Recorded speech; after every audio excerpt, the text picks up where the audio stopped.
आज के वीडियोज़ में हम लोग बात करेंगे normal resident, domestic territory, basic national income aggregates. इन चीज़ों को हम लोग आज इस वीडियोज़ में कवर करेंगे। नॉर्मल रेसिडेंट क्या होता है? Normal resident is said to be a person or institution who ordinarily reside in a country whose centre of economic interest. देखिए, एक टर्म होता है इकोनॉमिक इंटरेस्ट। इकोनॉमिक इंटरेस्ट का मतलब ये होता है कि कोई आदमी भले वो किसी भी कंट्री का है, सिटीजनशिप किसी भी कंट्री का है, लेकिन अगर कहीं वो जॉब करता है, वहाँ पे वो टैक्स पे कर रहा है, वहाँ से मनी अर्न कर रहा है, रह रहा है, खा रहा है, तो वो आदमी वहाँ का नॉर्मल रेसिडेंस कहा जाता है। क्यों? क्योंकि उसका जो इकोनॉमिक इंटरेस्ट है वो वहाँ कंट्री के लिए है।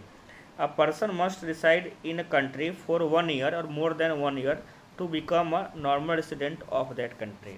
जैसे मान लेते कोई आदमी 1 साल या 1 साल से अधिक इंडिया में रह रहा है, भले वो अमेरिकी नागरिक है, लेकिन हम उससे मानेंगे कि वो इंडिया का नॉर्मल रेसिडेंट है।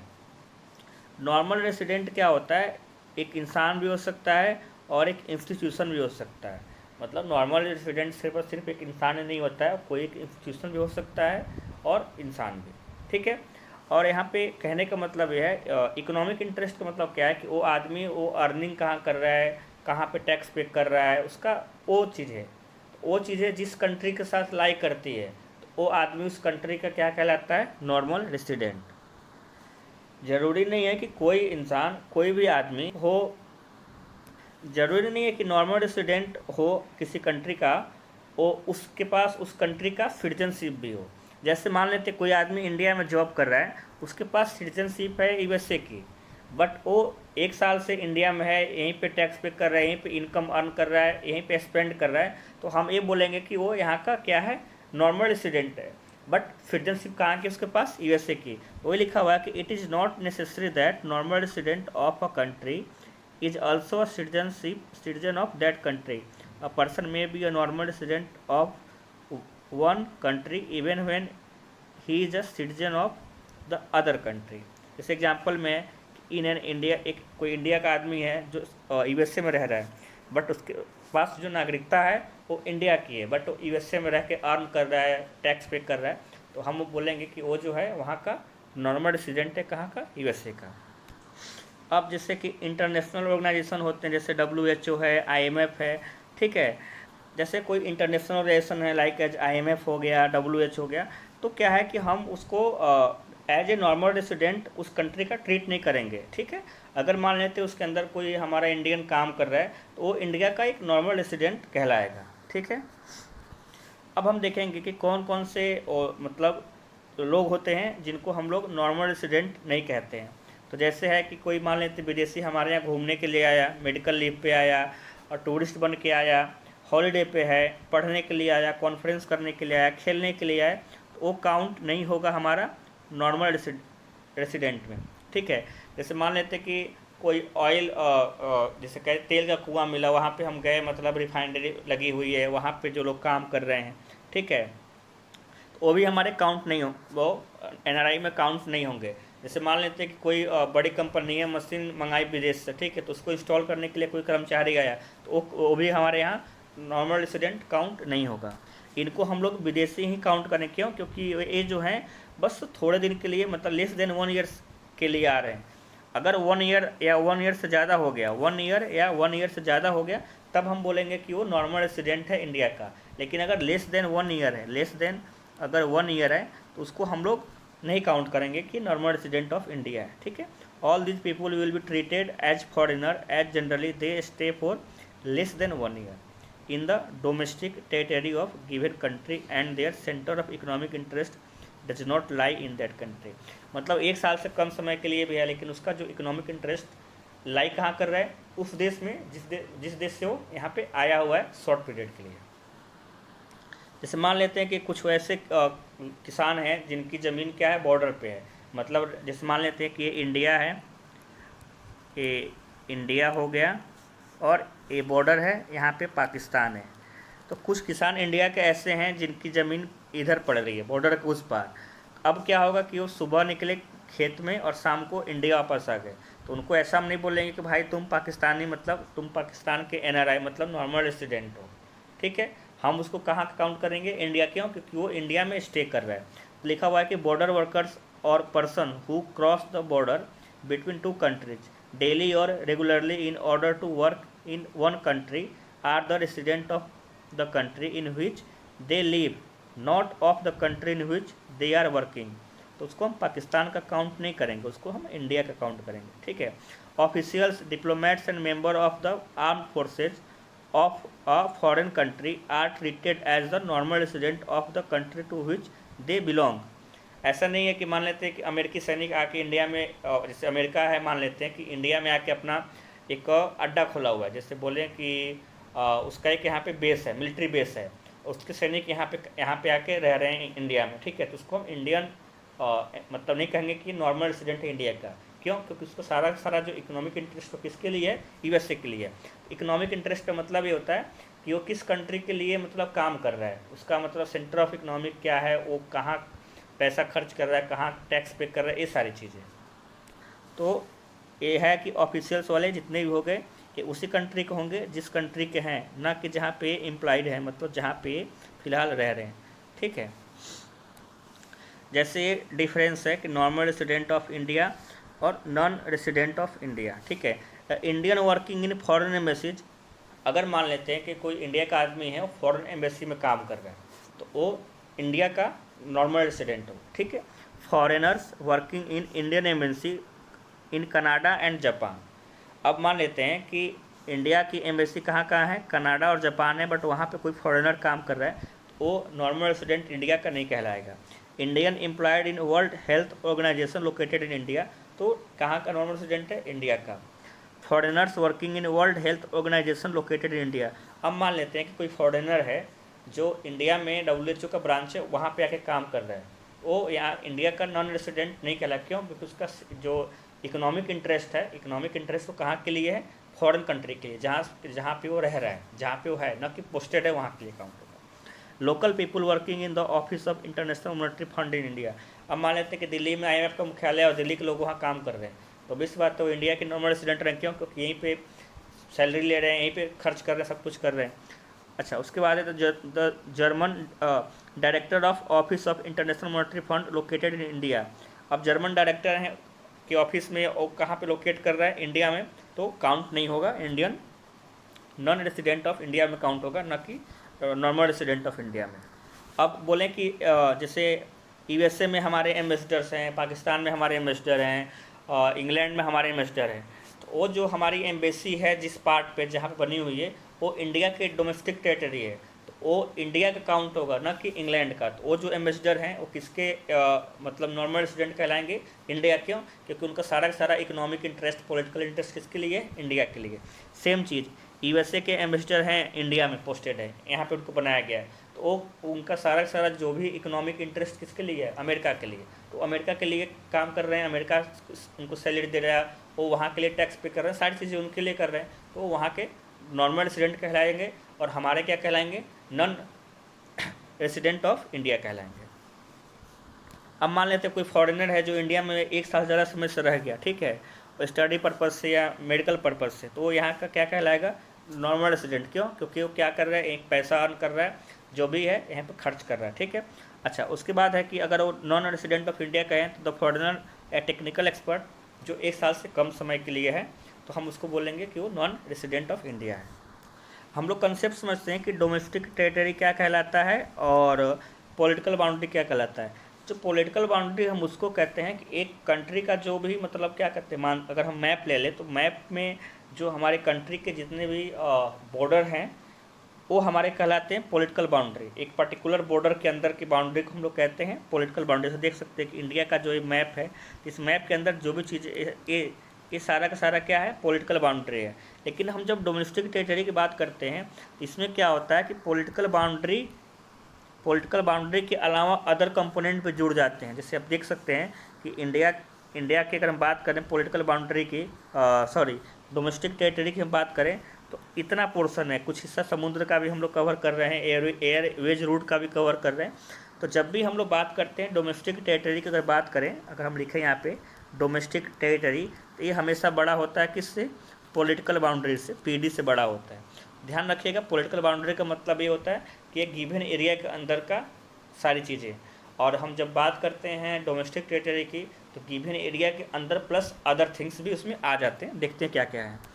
डोमेस्टिक टेरिटरी में क्या क्या इंक्लूड होता है, देखिए, political frontier of the country including air and water territories. तो एयर एंड वाटर, जैसे मान लेते हैं कि एयर इंडिया का जहाज़ किसी मतलब अपने एयर रूट से जा रहा है, तो जिस रूट से वो जा रहा है वो इंडिया का डोमेस्टिक टेरिटरी का पार्ट है, न कि अदर कंट्री का। ठीक है। एम्बेसीज, ठीक है, military bases, embassy military bases जहाँ पे मतलब ये क्या होते हैं, जहाँ पे लोकेटेड होते हैं वो उस कंट्री के पार्ट नहीं होते हैं, जिस कंट्री का होता है उसके वो डोमेस्टिक टेरिटरी के पार्ट होते हैं। इसीलिए अगर मान लेते हैं कि पाकिस्तानी एम्बेसी हमारे इंडिया में है और कोई पाकिस्तानी नागरिक उसके अंदर चला गया कुछ मतलब अपराध करके, उस पर इंडिया के लॉ लागू नहीं होंगे, उस पर पाकिस्तान के लॉ लागू होंगे। क्यों? क्योंकि वो जो पर्टिकुलर एरिया है वो पाकिस्तान का है, वो पाकिस्तान की डोमेस्टिक टेरिटरी में आएगा, न कि इंडिया की डोमेस्टिक टेरिटरी में। सेम चीज़ अगर इस्लामाबाद में हमारा एक दूतावास है और वहाँ पे कोई भारतीय कोई अपराध करके उस दूतावास के अंदर आ जाता है, तो उस पर इंडियन लॉज लागू होंगे, ना कि पाकिस्तानी लॉ। क्यों? क्योंकि वो जो एरिया है वो इंडिया की डोमेस्टिक टेरिटरी में आएगा। ठीक है। ये जो बड़े बड़े शिप्स होते हैं, एयरक्राफ्ट्स होते हैं जो ऑपरेट होते हैं अलग अलग जगहों पे, वो जहाँ पे होते हैं ऑपरेट, वो डोमेस्टिक टेरिटरी कहे जाते हैं। डोमेस्टिक टेरिटरी होते हैं उस कंट्री के, जिस कंट्री के वो जहाज होते हैं। ठीक है। वैसे ही जैसे ऑयल निकालने वाली जो रिफाइनरीज होती है वो जहाँ पे लोकेटेड होती है उस कंट्री का पार्ट नहीं होती है, वो डोमेस्टिक टेरिटरी उस कंट्री का होती है जिस कंट्री की मशीनरीज वहाँ पे गई हुई है। तो ये अंतर है हमारा पॉलिटिकल और डोमेस्टिक टेरिटरीज में।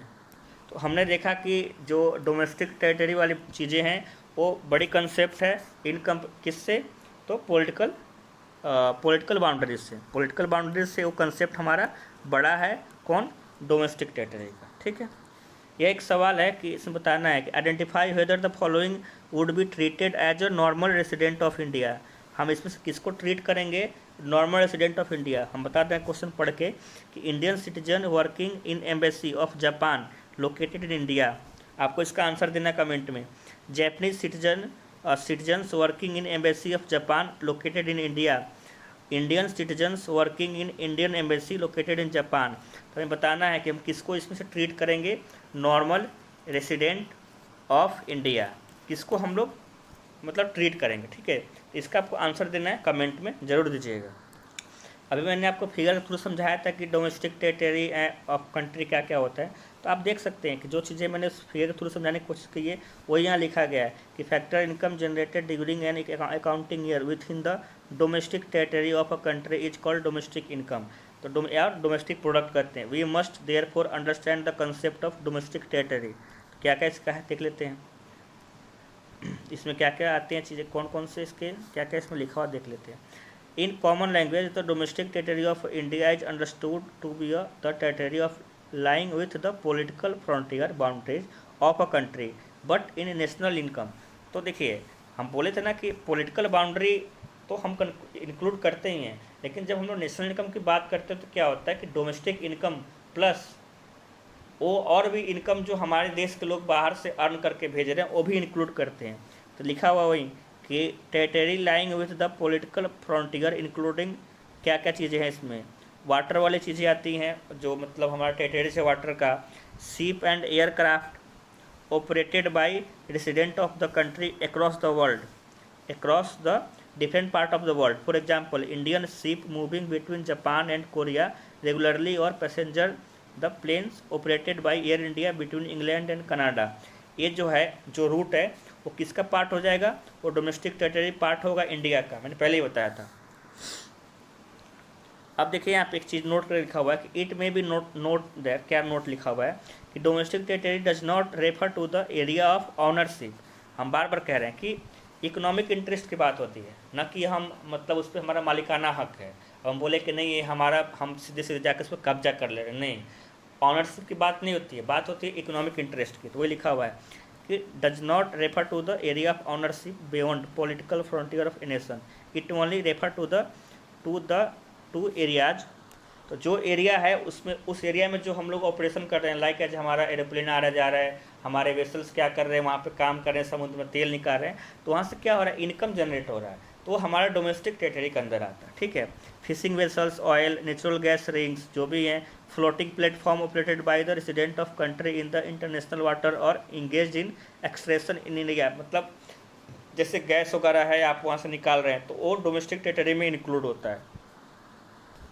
अब आते हैं हम लोग कंसेप्ट देखते हैं नेशनल इनकम का। तो नेशनल इनकम होता क्या है, तो जब भी हम लोग बात करते हैं नेशनल इनकम का, तो नेशनल इनकम में क्या क्या होता है, डोमेस्टिक इनकम जो आप अपने घर के अंदर से इनकम अर्न करते हैं, प्लस जो आपके कंट्री के लोग बाहर रहते हैं, ठीक है। देखते हैं उसको। National income can be defined as the total market value the final goods and service. ध्यान रखिएगा इसमें क्या हम लोग काउंट कर रहे हैं, final goods and service count करते हैं, वो भी करंट प्राइस पे, ठीक है, in term of money, money के टर्म में होता है, ठीक है।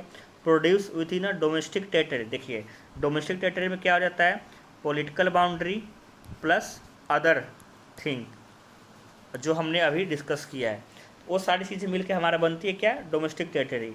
ड्यूरिंग एन अकाउंटिंग ईयर, जो भी अकाउंटिंग ईयर होता है उसके अंदर में जो चीज़ें बनती हैं वो हमारा कहलाती है नेशनल इनकम, ठीक है।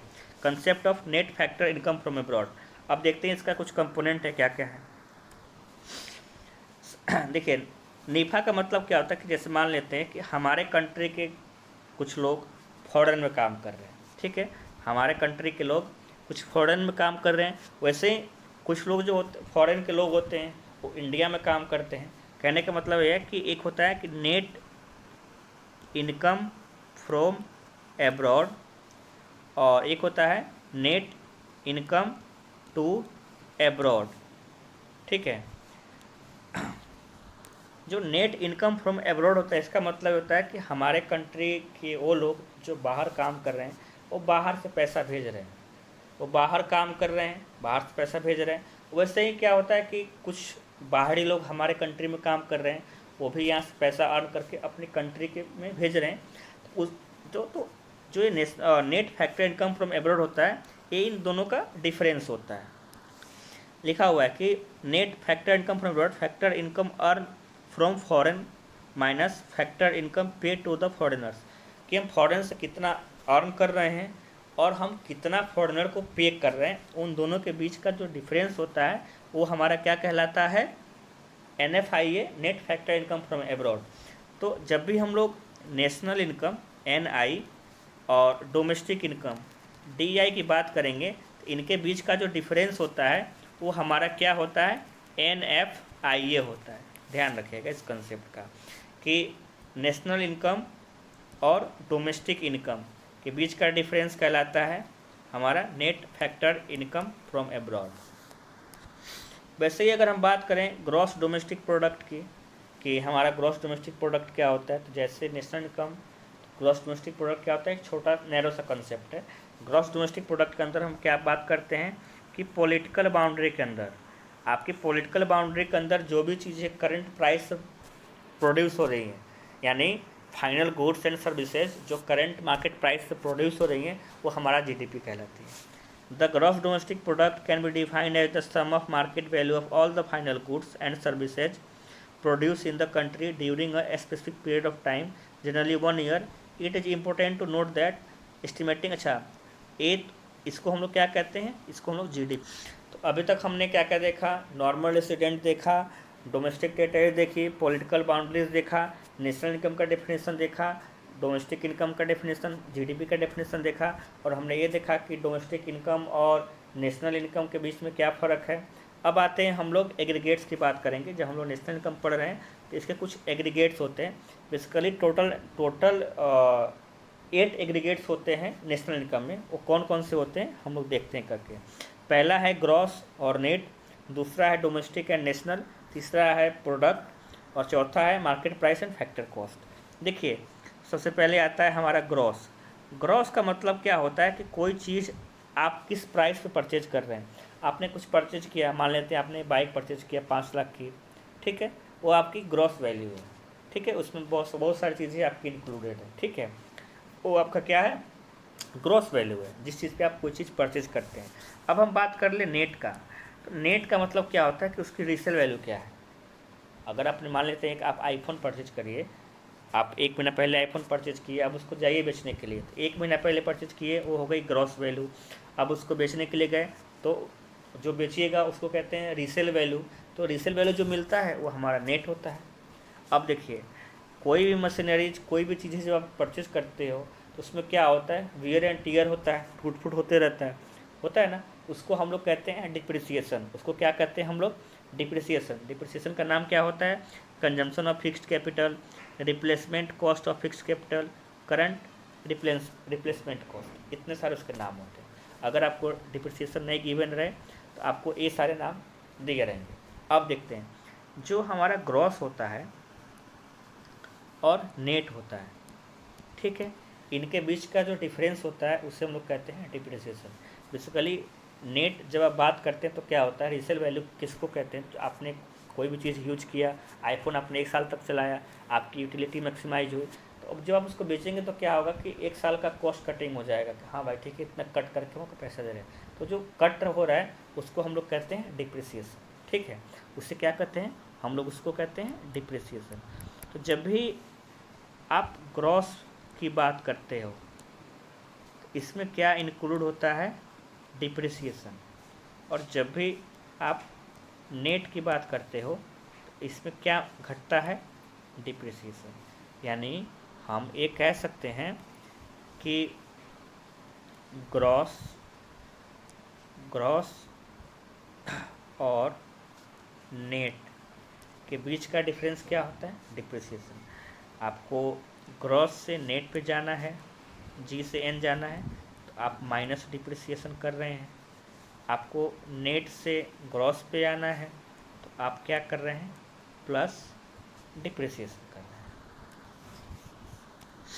अब हम लोग आते हैं डोमेस्टिक वैल्यू और नेशनल, ठीक है।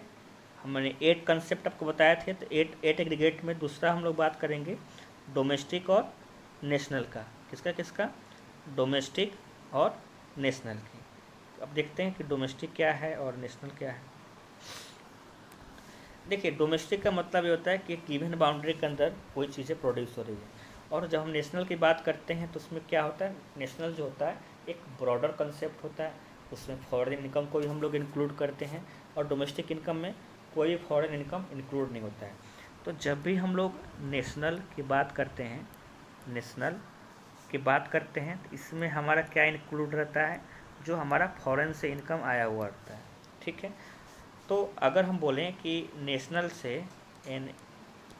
से हम लोग अगर डोमेस्टिक पे जा रहे हैं, नेशनल से कहाँ जा रहे हैं, डोमेस्टिक इनकम पे जा रहे हैं। नेशनल इनकम से कहाँ जा रहे हैं, डोमेस्टिक इनकम पे। तो आप सीधे क्या करेंगे, आपको पता है कि नेशनल इनकम में आपका NFIA जुड़ा रहता है। चूँकि आप नेशनल ब्रॉडर से नैरो में जा रहे हैं, तो ब्रॉडर से जब नैरो में जाएंगे तो इसमें सब क्या करेंगे, माइनस कर देंगे NFIA, आपको डोमेस्टिक इनकम मिल जाएगा। अगर आप डोमेस्टिक इनकम से अगर आप जा रहे हैं नेशनल इनकम पे, NI की तरफ, तो आपको क्या जोड़ना पड़ जाएगा, NFIA फॉरेन इनकम जो आपको विदेश से मिला हुआ है वो आपको जोड़ना पड़ेगा। तो मैंने देखा आपने देखा कि हम लोग ग्रॉस से नेट जाते हैं तो क्या होता है, डिप्रिसिएशन माइनस करते हैं, और नेट से जब ग्रॉस आते हैं तो डिप्रिसिएशन ऐड करते हैं। डिप्रिसिएशन क्या होता है बताया, ग्रॉस वैल्यू क्या होती है बताया, नेट वैल्यू क्या होती है बताया, डोमेस्टिक इनकम बता दिया, नेशनल इनकम कंसेप्ट समझा दिया, और NFIA का मतलब क्या होता है वो समझा दिया। अब देखते हैं आगे। उसके बाद आता है हमारा प्रोडक्ट सेम रहता है, प्रोडक्ट के लिए कोई दिक्कत नहीं है, प्रोडक्ट ही रहेगा। उसके बाद है हमारा मार्केट प्राइस और फैक्टर कॉस्ट। तो मार्केट प्राइस क्या होता है कि देखिए, एक हमारा प्रोडक्शन लाइन है, प्रोडक्शन बाउंड्री है। इस बाउंड्री के पहले जो भी चीज़ें प्रोड्यूस होती हैं वो हमारा प्रोड्यूस होती हैं फैक्टर कॉस्ट पे। और फैक्टर कॉस्ट क्या होता है, तो जितने भी फैक्टर्स ऑफ प्रोडक्शन होते हैं उनका पेमेंट, फैक्टर पेमेंट, ठीक है, उस कॉस्ट पे चीज़ें बन रही हैं। तो जब चीज़ें बन के इस बाउंड्री से पार होती हैं, फिनिश प्रोडक्ट, जैसे ही वो चीज़ें मार्केट में आती हैं तो गवर्नमेंट क्या करती है, उस पर टैक्स लगाती है, और वही गवर्नमेंट क्या करती है, कुछ सब्सिडीज़ देती है प्रोडक्शन यूनिट को कि तुम चीज़ें बनाओ। तो जैसे ही फैक्टर कॉस्ट से चीज़ें निकल के बाउंड्री लाइन पार होकर मार्केट में आती है तो गवर्नमेंट टैक्स लगाती, सब्सिडी देती। यानी अगर बात बोलो कि फैक्टर कॉस्ट पे अगर आप इनडायरेक्ट टैक्स जो गवर्नमेंट लगाती है और माइनस सब्सिडीज कर दो, ठीक है, तो आपको क्या मिल जाता है, मार्केट प्राइस। एग्जैक्टली यही होता है। और इनडायरेक्ट टैक्स माइनस सब्सिडीज, इसको हम क्या कहते हैं, इसको कहते हैं NIT। यानी हम कह सकते हैं कि मार्केट प्राइस और फैक्टर कॉस्ट, मार्केट प्राइस और फैक्टर कॉस्ट के बीच के डिफरेंस को क्या बोलेंगे, NIT बोलेंगे। सिंपल सा, इसको क्या बोलेंगे, NIT बोलेंगे। और NIT क्या होता है हमारा, इनडायरेक्ट टैक्स माइनस सब्सिडीज। यानी आप कह सकते हैं कि फैक्टर कॉस्ट क्या होता है, market price minus net indirect taxes. और नेट इनडायरेक्ट टैक्स क्या होता है, इनडायरेक्ट टैक्स माइनस सब्सिडीज होता है। और जब आप मार्केट प्राइस की बात करते हैं तो वो क्या होता है, factor cost plus net indirect tax. Simple. इस तरीके से ये जो 8 एग्रीगेट्स हैं, टोटल 8 एग्रीगेट्स हैं, क्या क्या हैं, 4 होंगे हमारे डोमेस्टिक के और 4 होते हैं हमारे नेशनल के। जैसे देख सकते हैं GDP eight factor cost, GDP eight market price, ठीक है, GDP eight factor cost, GDP eight market price. और क्या होता है, 8 एग्रीगेट्स में देख लिया था कि GDP eight market price, GDP eight factor cost, GNP eight market price, GNP eight factor cost, NDP eight factor cost, NDP eight market price, NNP eight market price, NNP eight factor cost. Net domestic product at factor cost, net domestic product at market price, net national product at market price, net national product at factor cost. तो 4 gross का और 4 net का, इस तरीके से क्या हो गया, हमारे 8 एग्रीगेट्स हो गए। तो हम लोग आज के वीडियोज़ में इतना देखें। आज के वीडियो हमने क्या क्या सीखा कि नॉर्मल रेसिडेंट क्या होते हैं, डोमेस्टिक टेरिटरीज क्या होती है, और एग्रीगेट्स क्या होते हैं। जो 8 एग्रीगेट्स उनके बारे में बात की हमने। ये बात किया कि नेशनल का डेफिनेशन क्या होता है, डोमेस्टिक प्रोडक्ट का डेफिनेशन क्या होता है। हमने ये जाना कि इकोनॉमिक इंटरेस्ट का मतलब क्या होता है और नॉर्मल रेसिडेंट क्या होते हैं। तो आज के वीडियोज़ में हम इतना ही बात कर पाए। अगले वीडियोज़ में अब हम लोग क्या करेंगे कि एक एक जो हमने जितने भी एग्रीगेट्स पढ़े हैं उनका डेफिनेशन देखेंगे, उनके जो भी फार्मूला है उसको देखेंगे, और उससे रिलेटेड अब हम लोग न्यूमेरिकल स्टार्ट करें, क्योंकि अब हम लोग जो है धीरे धीरे न्यूमेरिकल की तरफ बढ़ते चल रहे हैं। तो आज के लिए इतना ही। Thank you.